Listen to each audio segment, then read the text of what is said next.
Hey everyone, welcome to another episode of Clockedin with me, your host, Jordan Edwards. I'm thrilled to have you tune in as we dive into the dynamic world of productivity, success, and stories of incredible individuals who've mastered the art of getting things done. Whether you're commuting, hitting the gym, or just relaxing at home, this podcast is the go-to source for inspiration and actionable tips to level up your productivity game. I'm on a mission to unravel the secrets of those who seem to effortlessly manage their time and achieve their goals. So if you're ready to clock in and unlock your full potential, you're in the right place. We've got a lineup of amazing guests, industry experts, and thought leaders who will share their insights and strategies to help us crush your to-do list and make the most out of every moment. Get ready to get inspired, motivated, and equipped with the tools you need to supercharge your productivity. This is Clockedin with Jordan Edwards. Let's dive in. Hey, what's going on, everyone? I have a very special guest here, Joseph William Foster. He's the founder of Reebok, the global shoe brand, and he just released a new book, Shoemaker. Hey, Joe, how are we doing today? I'm doing fine. Thank you, Jordan. Yes, thank you indeed. Nice to speak to you. Yeah, Joe, we're excited to have you on the Clockedin podcast. So let's just start. Where were you born? Where'd you grow up? How'd you get into shoes? Okay, well, I was born in Bolton, that's in England, in the UK. And I was born in 1935, which is quite a long time ago, as you can imagine. And by 1939, of course, we were in World War II. So for 6 years when I was 4 to 10, my life was during war years and everything was in blackout, no lights on. So it was a fun upbringing, really. I didn't know any different. That's what you expect. It was strange when I was 10 and the lights came on again. So that was it. So my early upbringing was sort of during the war years. But when we start talking about the Foster, J.W. Foster, the J.W. Foster brand really started off with my grandfather. And that goes way, way back to 1895.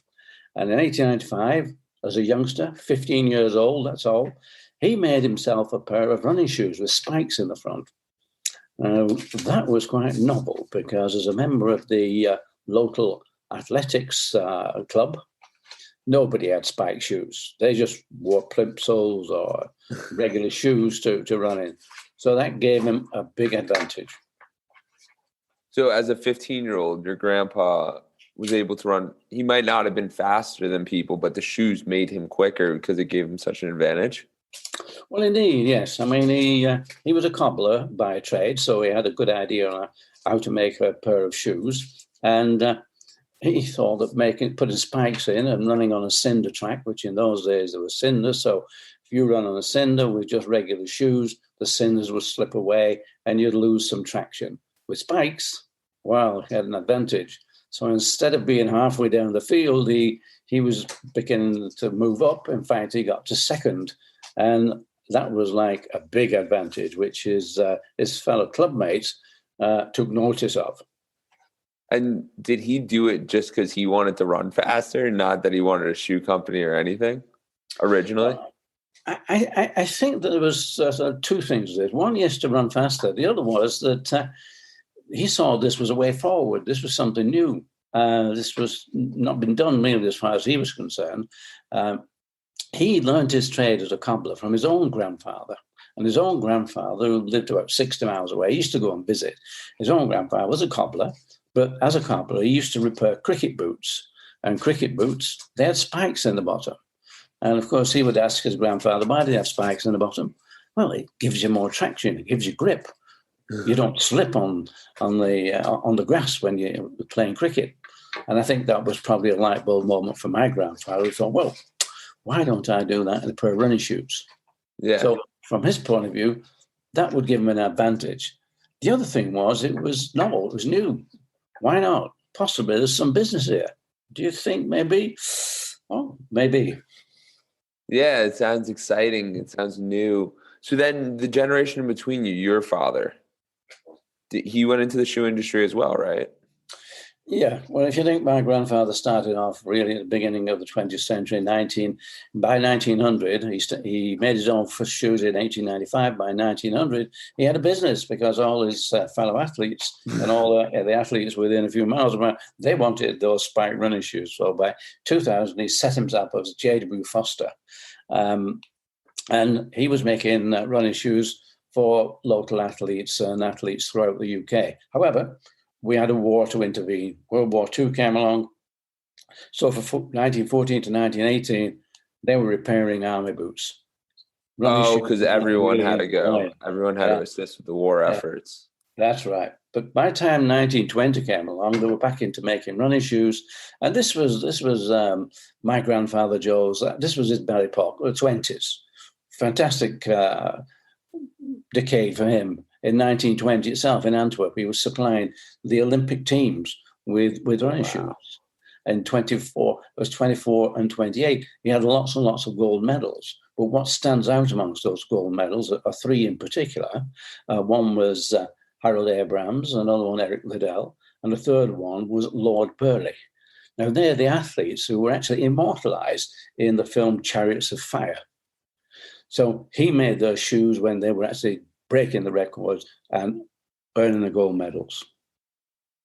Wow, that's iconic. That's awesome for the brand and for just his experience and exposure. So you and your brother were growing up and you guys knew you were going to be in the shoe industry? Well, yes, I think, you grow up, I say we grew up through the Second World War. But my grandfather died in 1933. He was only young. He was only 53 at the time, which is a shame. I never knew him because I was born in 1935. But I am to be born on his birthday, on the 18th of May. So that's why I was called Joe as well. My grandmother said he's brought his name with him. So I'm Joseph. So as Joe, I grew up during the war. And by 1948, my brother Jeff, he joined the J.W. Fosters, which was then J.W. Foster and Sons. The Sons, of course, had taken over, and my father and uncle. He joined there. I didn't join until 1952. I spent a little more time at college. However, by 1953, it was time to do national service. We still had it in those days in the UK, where you did 2 years in the forces. I went in the RAF. Jeff went in the army. And he served his 2 years in Germany. And what did he see? Well, he saw Adidas and Puma and what they were doing with their shoes and how they were progressing. They were becoming big names. So when we came back out of the forces in 1955, we were looking at a business, J.W. Foster and Sons. It was a failing business. They were still stuck in the 1940s, 1930s. They were still making the same shoes, which was fine, but things were moving on. And we tried to persuade them, you got to move on. Yeah, but for whatever reasons, father and uncle did not get on well together. In fact, by the time we had done our national service, they were really feuding, hardly speaking to each other. So to try and get them to work together, to change the business, to make some plans, to start some marketing, to think about the future, just impossible. In fact, my father said to me, look, when we're gone, this business will be yours. And my only response to that was, well, I'm sorry, Dad, but by the time you are gone, this business will have gone way, way before because it's dying now. So come on, let's move on. However, we couldn't. There's nothing we could do to persuade them to do anything, which really left Jeff and myself with only one decision, and that is if we wanted a future following grandfather's example way back in 1995, we had to leave. So in 1958, we left and we set up our own small company just down the road in the next town. At 23 years old, right? 23 years old, and Jeff was 25 at that time, yes. But we are 23 years old. So, you're young, you're indestructible, you can do anything. Yeah, whatever, we can do it. And we just spent 2 years doing national service, which meant you learned an awful lot of independence. Yeah, you just learn the independence. Yeah. So we set our company up in Bury, which was just down the road, say 6 miles, Mercury Sports Footwear.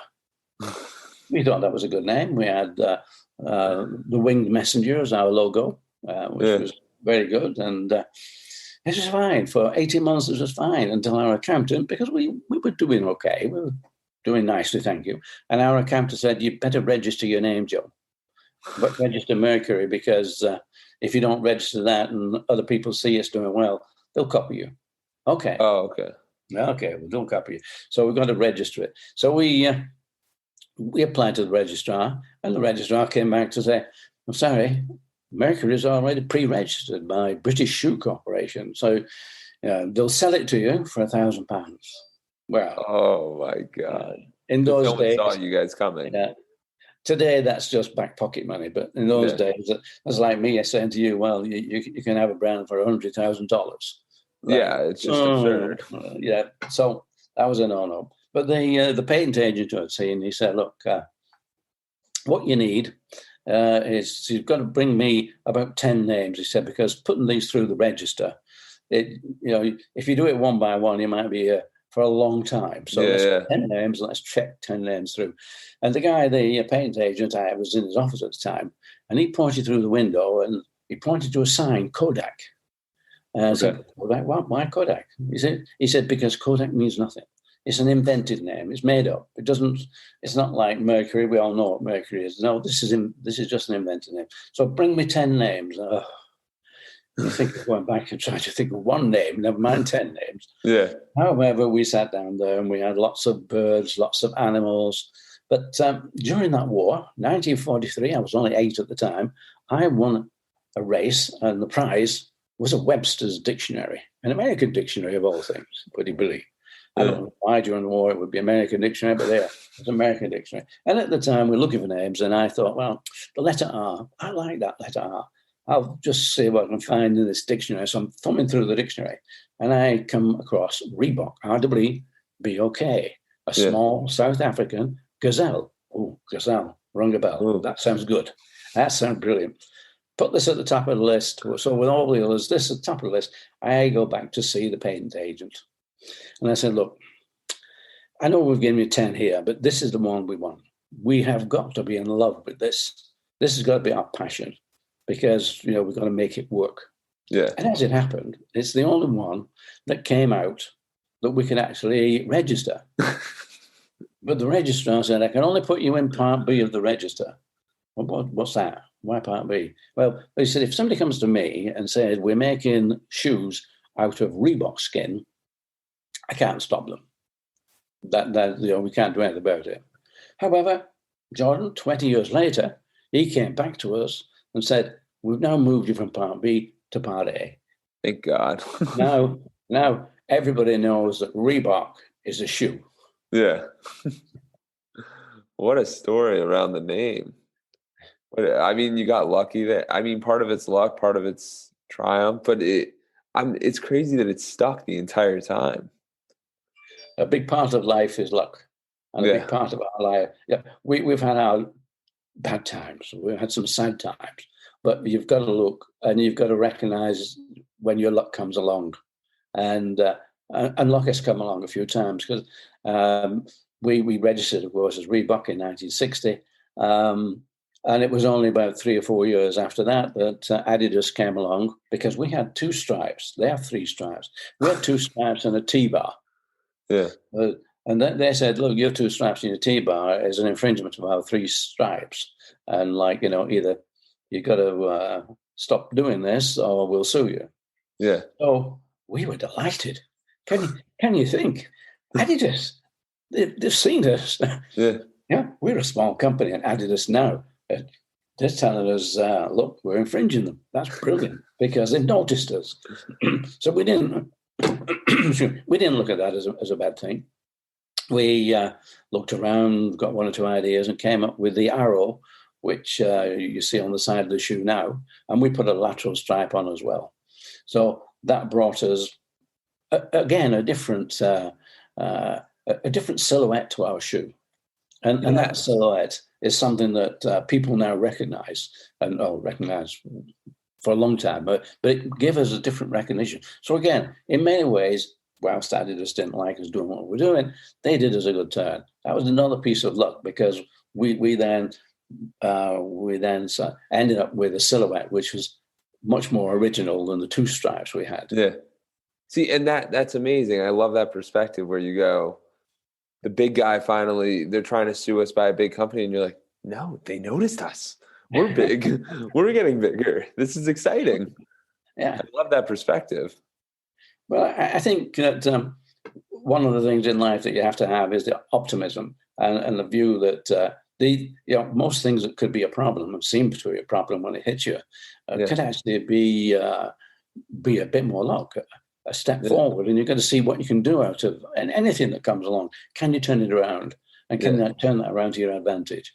So that gave us a nice advantage. But the problem was that Adidas had really taken over as the people supplying soccer. They were big in football, soccer, and for us to make a name in soccer would be difficult. Yeah. Grandfather had been supplying a lot of the British soccer teams with training shoes and football boots, but by the time we come along, Adidas had taken that, and so we had to concentrate on what we thought we could make a name in, and that was in athletics. Yeah. Now came the next piece of luck, and the next piece of luck was in America. Running became big, real big, and it became a category that was outstripping most other sports itself in America. In those days, soccer didn't even apply in America. It was a small, nobody was playing soccer in the 50s and 60s. It's a new phenomenon that's really sort of come along. But the first time I went to the States was in 1968. In 68, our government, in fact, invited people from the sports trade to participate in the NSGA show, National Sporting Goods Association of America show in Chicago. And they said, look, we'll pay for the stand, we'll pay for your return air flights, and we'll pay half of your hotel bill. Well, with that sort of offer, you can't refuse, can you, really? Got to go to America. Yeah, you got to go. And, what an adventure. Yeah, a trip to America. Why not? Yeah. And so I went with a friend who had an outdoor camping shop, and he came along with, he had a climbing boot, a rock climbing boot, which we had actually, we were making our climbing boot at the time. It was a lightweight boot, so we were making that. And we went to the NSGA and got to the show. People loved our shoes. Yeah, where do I get your shoes from? Well, I get them from England. England? Well, New England? No, New England. No. We talk about across the pond, across the Atlantic there, England, England and Europe. Oh, right. Well, look, when you get somebody over here who's stuck in the shoes, we'll take them because they're really good. However, Bob, who was the outdoors man in that boot, he did get a few boots. He got quite a few orders for that. And I think the reason is that the outdoor business were used to importing from Europe skis and things like that, ski boots. I think that was something they were used to doing. But athletic shoes, running shoes, no, they didn't. They didn't do that. So it took me until 1979. That's 11 years. Keep going, keep knocking on the door. Hello, America. I'm coming. I'm here. And the reason it took that time is we needed to find the key.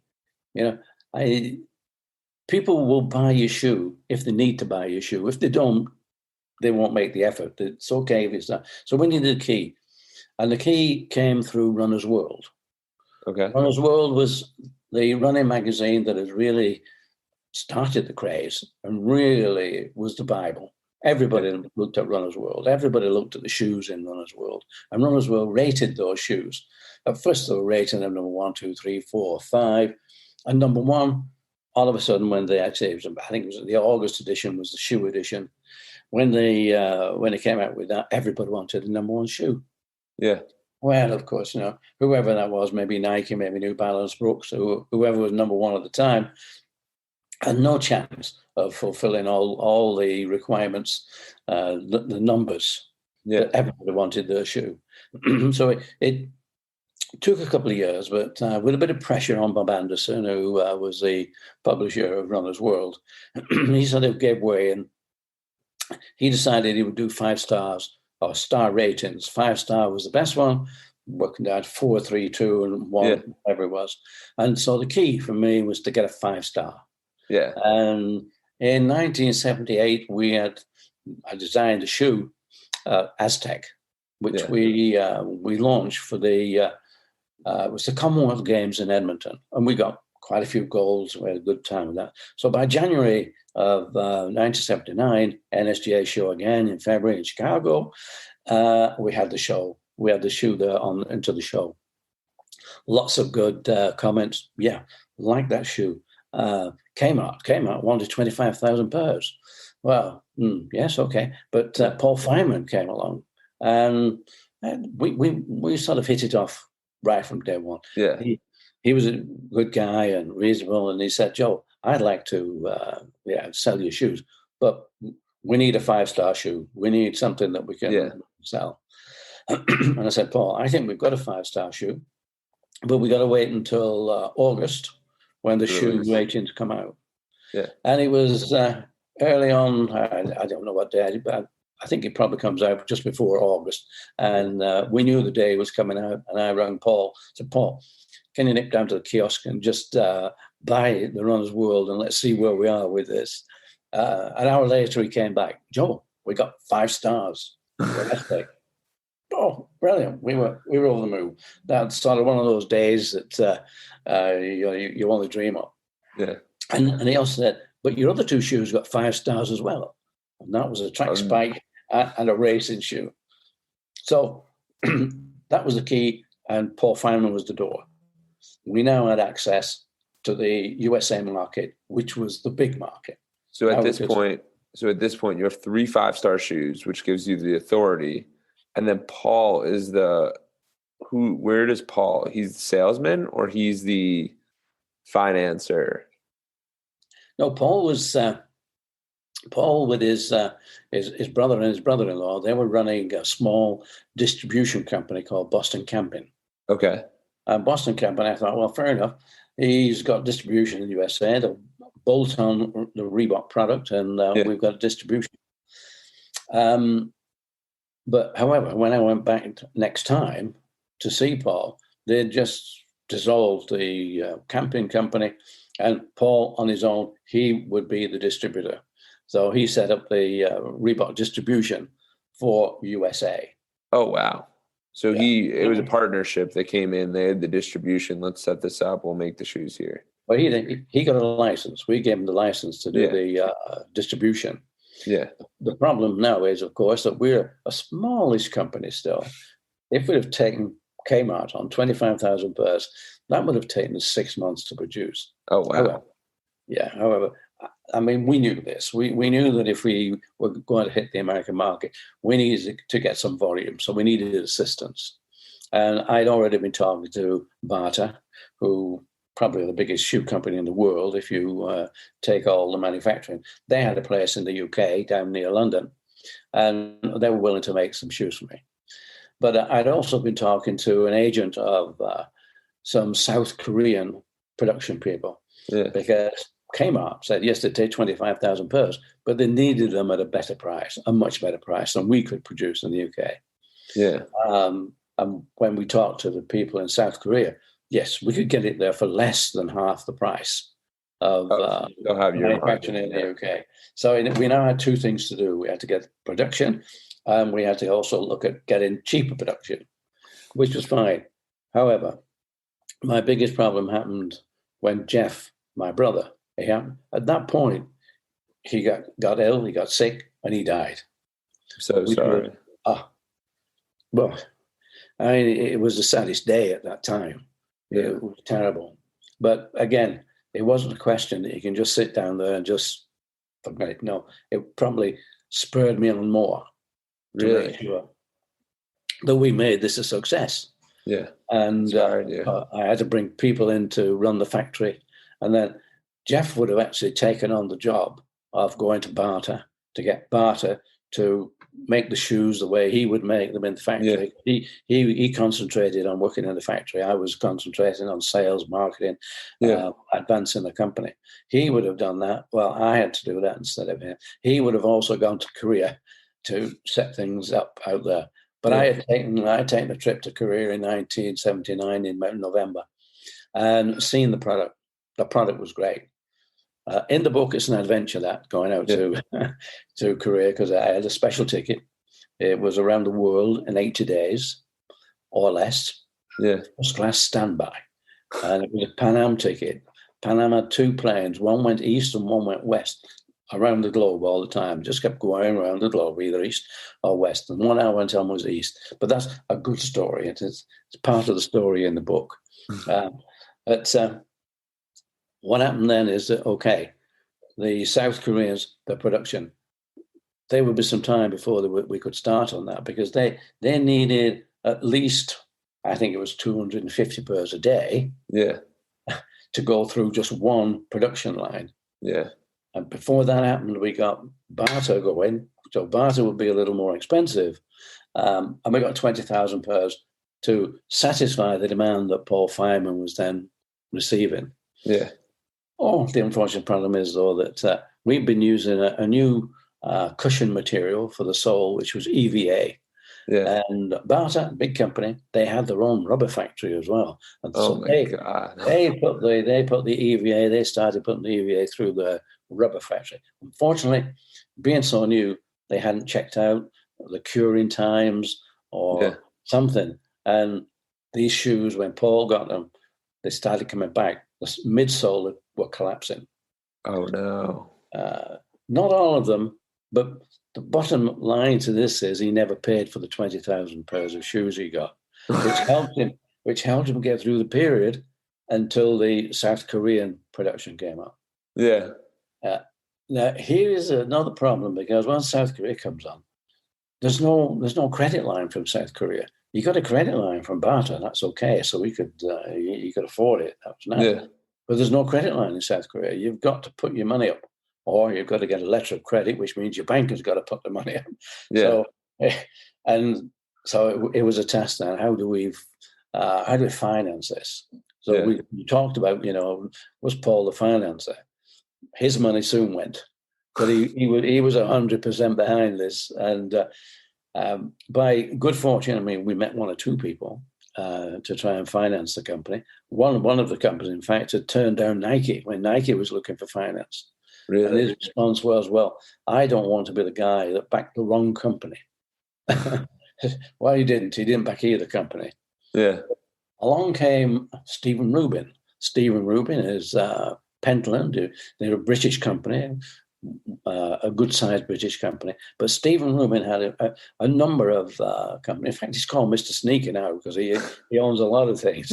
But in those days, he had a company in Hong Kong, in the Far East, called ASCO, Associated Shoe Company. Yeah. And they were actually doing the sourcing out there in Korea. That was their job. They did sourcing, and they sold to major retailers at a better price than anybody from the UK could do it. So he came along and he took a piece of the company. But the main thing that he did is he gave Paul a credit line. Yeah. So once Paul had that credit line, it meant he could order the shoes. He didn't have to pay. He could start to deliver against those masses of orders that were coming in. So that was again finding the right person, having the luck. In fact, I've just sent Stephen a book. Yeah. only today we posted it off to Stephen. He's anxious to see what I've written about him, I think. But along came Stephen, and that really gave the finance that Paul needed now to do the American market. Yeah. That had been my goal. Get the American market. If we get that, that's the biggest influence globally for the product. I knew that once we got that market, we were going to be big. Yeah. However, we even had a bigger stroke of luck because whilst this was going very nicely, we had a guy down in Los Angeles who was a tech rep. He was a Reebok tech rep and a runner. He himself was quite good at that, but he was also a salesman. And he was down there, and his wife, Frankie, was going to these aerobic classes with her girlfriends. Yeah. And they were all coming back, full of this, brilliant, wow, wonderful. Oh, and so I said to them, what is this aerobic? And they said, well, it's exercise into music. And of course, it's like dancing. It's like, oh. So I thought, I want a piece of this. And he went down there to see what was happening. And the instructor was there. She wore probably a pair of running shoes, and half the class were either plimsolls or running shoes. The other half had nothing. Yeah. For Arto, this was another light bulb moment. Another key was happening here. It was, why don't we produce these girls a shoe which fits like a glove, very comfortable. So for this, especially for aerobics. What year was this? We're talking about 1982. Okay. 82. And then, I mean, that was the birth of the freestyle. And it was the freestyle that all of a sudden, and it took quite a while for it to sort of grow out of LA and become more national. But it grew rapidly. And what it was is that Reebok, whilst we were becoming known as a running shoe, we were not like Adidas, not like Nike. Yeah. We were male, sweaty. We were female. All of a sudden, Reebok was owned by women, and women owned Reebok. Yeah. And those shoes, the sales, they went from, I think it's about 9 million, 30 million, 90 million, 300 million to 900 million. Massive sales in successive years. Yeah. And this was absolutely taken us apart. Fantastic. So the financing had stopped being a problem. Now the problem was getting the product. Yeah. Where do you find the product to meet that sort of number? And again, this is where your luck comes in. Both Adidas and Nike had hit a bit of a wall. They were both finding things a bit difficult. I think the running market had slowed a bit, so Nike had to pull out of 2 or 3 of the factories in South Korea, which meant there was a gap. We could move in. So once they moved out, we moved in, and that's the only way we could have ever met those numbers, because they were fantastic. Wow. So because there's not that many factories, and all the factories were getting taken up. Well, you can't grow it. You can't build a factory that quickly. You can't train people that quickly. It's just a matter of that. You have to have space, and that's how space arrived. But of course, this all started in Los Angeles, in Hollywood. And very soon, Jane Fonda was doing her videos wearing Reebok. This is what caused the big explosion. Sybil Shepherd, she was wearing orange high tops to pick up her Emmy Awards. And at this time, were you paying them, or they just chose to do that for the fashion statement? They were doing this because they loved the idea of wearing these shoes. You didn't have to pay them. Give them a few pairs of shoes, and they were happy, happy, happy. I think that's a bit different now. Yeah, very different. I think it's a bit different. I think you have to buy your way in now. Your influence is well paid these days. Yeah. These influencers were just a notoriety. They were such stars. And then a guy called Wendell Niles, he was an impresario out of the Hollywood area, and he knew all the stars there. Frank Sinatra, everybody down there. And he got us involved in Monte Carlo. Okay. It was the Princess Grace Foundation that we had a pro celebrity tennis tournament. And of course, nobody turned down an invite. So we had every star you can imagine coming along there. Sean Connery, Roger Moore, John Forsyth. And John Forsyth is a nice guy, really nice guy. He'd turn up at any of the events that we were putting on. He was a super guy. So this sort of just took the Reebok brand into stardom. We became on the feet of everybody, and everybody wore them. They wanted to wear them on the street. And this is, I think we were something like, we were 80% of all Americans at that time had bought themselves a pair of Reebok. Oh wow! Wow, so that is influential. Yeah. And by late 80s, we became number one. We overtook Adidas. We overtook Nike. Yeah. And we became the number one sports brand globally, which is great. And by the end of 1989, I retired. Really? Yeah. Well, by that time, the company had got so big. Yeah. Lots and lots of, because you need to grow. I mean, Yeah, of you course. can't get to those volumes without having a lot of people, a Yeah. lot of people. So as it got very big, I was approaching 55, and I decided that this is a young man's game, Yeah. and it's also a numbers game. They were different, and numbers were not my game. I was more into to the marketing, to the Yeah. growth of the brand. That was more what I was into. So Yeah. I decided time for me to go. And what the one thing because I knew that you took it from this small shop in London and you made it this, like you said, the number one global brand. How was managing that transition? Because you have to have completely different skills. Well, you do.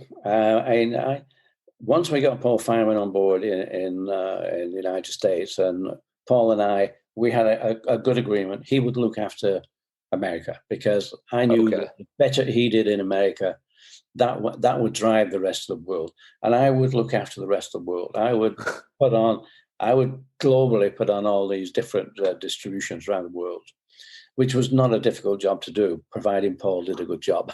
Yeah. Paul did a fantastic job. Uh, so I was traveling the world, building the distribution.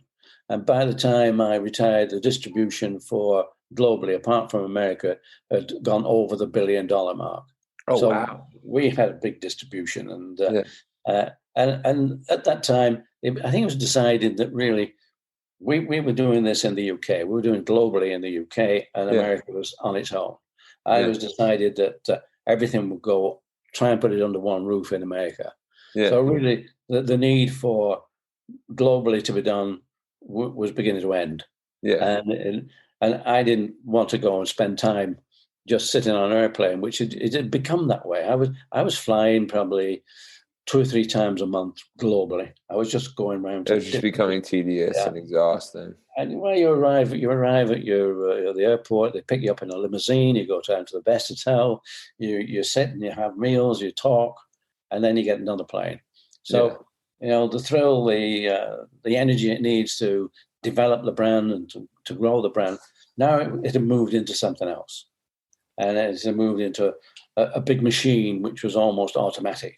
So it didn't really need, but it was not then as entertaining. It was fantastic that we became number one. And once you've achieved some goals, you got to say, well, where do you go from that? We'd achieve the goal, become a number one, probably more than my dreams had been when we set off, just Jeff and myself, 2 people making a few pair of shoes.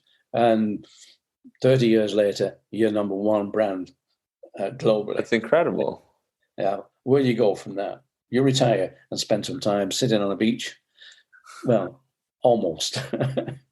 So I was going to actually ask, how was that transition? Because it seems like you are an empowering of people. You empower the people that you hire to go and just do them. Like, you're not micromanaging them at all. So how was that transition for you? Well, it's difficult and it's easy. It's like, you all of a sudden you think, wow, it'll be good not to be at 35,000 feet 2 or 3 times a month. Yeah. Good. And yet when you do stop it, it's like, where's the next ticket? Well, how is it I'm not flying anymore? It's like, it's been a drug. It's inside you. Your DNA has changed. It's now, Yeah. why am I not doing this? And so, I mean, I was seeing everybody regularly, because I went to all the NSGAs and all the ISPO. ISPO is the European equivalent of what NSGA. So you knew everyone. Yeah, you're the shoe guy. We were just going to instead of having a hands-on day to day, I was able to now just go around to the exhibitions, meet all the people, and spend some time with them, and enjoy that part of it instead of being a physical part, instead of a physical control. So for many years, it was nice to taper off, spend some time away from it, and just enjoy. And I still like travel. We still travel.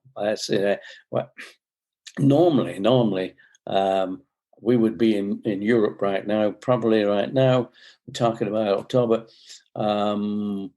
probably in Cannes or something like that in the south of France, and joining people down there. But we used to go drive through Germany, Switzerland, France, Italy, and meet all the people and spend some time talking to our distribution that used to be the distribution I put on, and just spend some time in Italy in Varese at the top of Sacramonte, just sitting there looking over the lakes and enjoying a nice glass of Italian wine. Absolutely. There's nothing better than that. So it's not too difficult to retire, is it? Not at all. Not at all. When you got what you need, you know what I mean? So how long have you been working on the book, and what's the book? What's the book? Well, the book is really a lot about me rather than about Reebok. It is Reebok, but it's how I developed and went through Reebok, what it did for me. And it's not just simply how many shoes Reebok could make or the different things Reebok did. No, I think I find it most people find it very interesting because it's more of a human story than a business story. And I started writing this about 7 years ago. The reason I started writing is that I read in the press, I read in Wikipedia, I read in sports magazines about people telling me how Reebok started. And it's wrong. It's so wrong. So many people keep saying, well, there's J.W. Foster sons and the grandsons, they had a bright idea and changed the name. Well, we didn't change the name. Yeah. We had to leave and we had to set up our own company. Yeah.